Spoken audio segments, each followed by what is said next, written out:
para sa lagay ng ating panahon ngayong umaga po ng October 3, 2025. Sa ngayon po ay magsisimula na natawirin ng Bagyong Paulo ang Northern Luzon at magsimula ng mag-landfall sa susunod na mga oras bago po magtanghali. Sa ngayon ay nasa layo po ng 246 km east ng southeast ng Isabela at lumalakas na rin po ngayon at taglay na ang lakas ng hangin na umaabot na po sa 110 km per hour at kumikilos pa west, northwestward sa bilis na 20 km per hour. At bago nga po magtanghali ay posible nang mag-landfall dyan sa vicinity ng Isabela at tatawirin po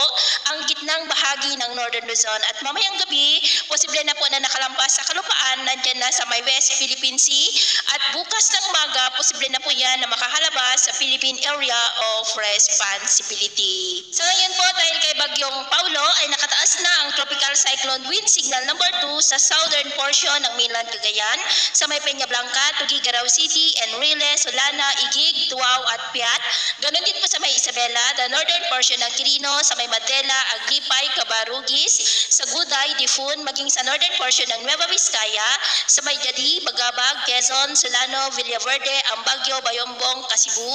Ganon din po sa southern portion ng Apayao, sa may Conor, Abra, Kalinga, Mountain Province, Ifugao, the northern portion ng Benguet, sa may Mankayan, Bakun, Bugyas. Ganon din po sa central and southern portions ng Ilocos Sur, sa may Gregorio del Pilar, San Esteban, Banayoyo, Cervantes, Burgos, City of Candon, Santa Lucia, Santiago, Lidlita, Nagbukel, Suyo, Sigay, Galimuyod, Quirino, San Emilio, Alilem, Sugpon, Tagudin, Santa Cruz, Santa Maria, Narvacan, Salcedo,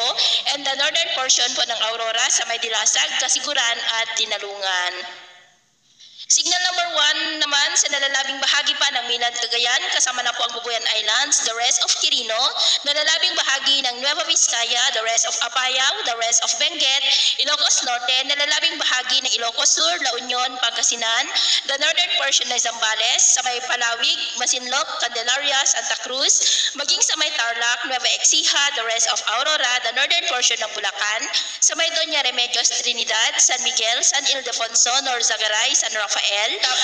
maging po sa northern portion ng Pampanga, sa may Magalang, Arayat, Candaba, Mabalacat City, maging sa northern portion ng Quezon, sa may General Nacar, Infanta, kasama na po ang Polillo Islands, sa may Camarines Norte, the northern portion ng Camarines Sur, sa may Siruma, Tinambak, Lagonoy, Garti Torena, Caramuan, Goa, San Jose, Presentacion, at dyan po sa may Catanduanes. At sa susunod na mga oras, posible nang itaas ang wind signal number 3 sa ilan pang bahagi ng Isabela, Cagayan at Aurora, kaya mag-ingat po tayo ngayon, lalo na dito sa norte dahil posibleng maghapon